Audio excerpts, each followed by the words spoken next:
For many people these days, the words power and authority can be pretty ambiguous terms. They may call to mind instances of the abuse of authority, or examples of oppressive power. Lately, in the United States, certain forms of power and authority are being deeply challenged, with protests against police violence and calls to defund the police. And yet, in another sense, we also crave authority and leadership as we face the ongoing spread of the coronavirus. We desire clear, informed guidance from the CDC, and for many, Dr. Anthony Fauci has emerged as a much appreciated authority. We might be grateful for governors who are using their power to issue mask ordinances. Power and authority are indeed complicated topics for us. Today's first reading and gospel speak to us about power and authority, specifically Peter's authority in the church and in the kingdom of heaven. In recent centuries, this gospel has become the scriptural text that is used to explain and justify the power of the papacy. Peter was made the rock of the church and was given the keys to the kingdom of heaven, and the Pope is called the successor of Peter, so Peter's authority becomes the Pope's authority. But why is Peter given this authority?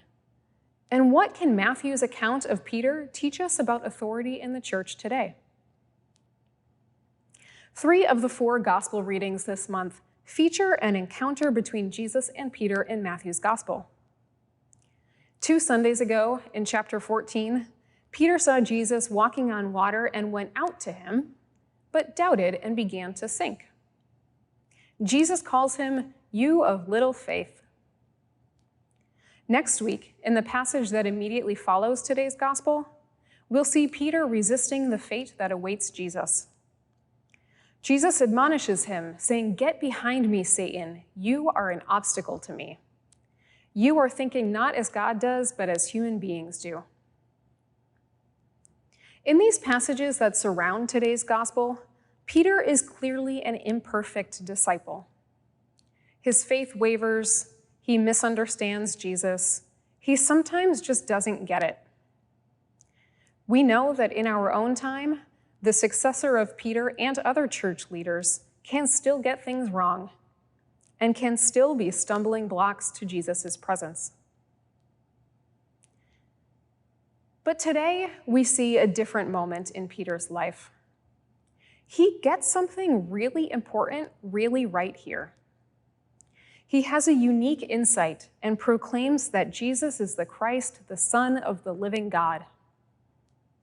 On the basis of this faith, his act of correctly naming Jesus makes him the rock and foundation of his church and invests him with authority and power in the kingdom of heaven, symbolized by the keys and by binding and loosing.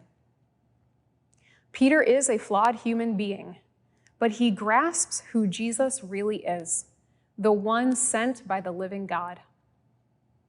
And for Jesus, that is a good enough foundation for the church. I want to be clear about this point.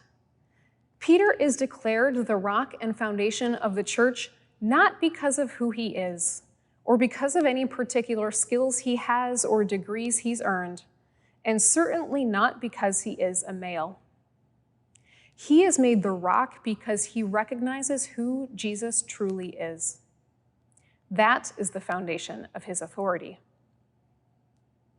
This gospel, therefore, gives us room to recognize and celebrate other disciples, past and present, who are authorities in faith for us.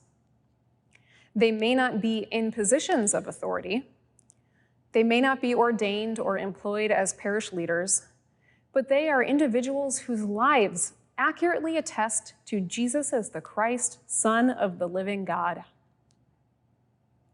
One person who comes to mind as having this kind of authority is Martin Gugino, the 75-year-old man who was shoved to the ground and seriously injured by police in Buffalo, New York, during a Black Lives Matter protest in June. You may recall images or videos of him that circulated through social media. News outlets later reported that Gugino is a devout Catholic, a dedicated activist for human rights, and is affiliated with the Catholic Worker Movement, a network well known for its commitment to nonviolence and hospitality for the poor. Gugino, along with many other Catholic and Christian protesters across the country, have been taking to the streets to embody their faith that Jesus, the Son of the living God, desires life for all people, especially Black people.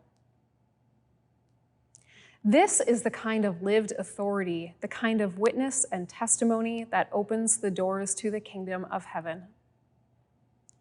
This is the authority that makes Christianity credible. It is the kind of authority that we so desperately need from our church leaders who are in positions of authority. But it is also an authority that we can all claim if we shape our lives and hearts like Jesus' life and heart. It is an authority not based on our status as lay or ordained, our academic degrees, or our gender. It is an authority in line with Peter's that is based on intimate, lived familiarity with the gospel. But like Peter, we all can doubt our faith and begin to sink. We can misunderstand Jesus.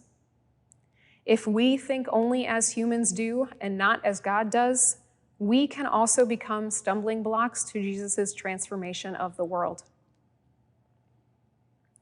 Any exercise of human authority requires humble and constant attention to the authority, God's own self, the one who invites us to walk on water, to know Jesus as the Christ, to take up his cross, and to live lives that testify to our faith.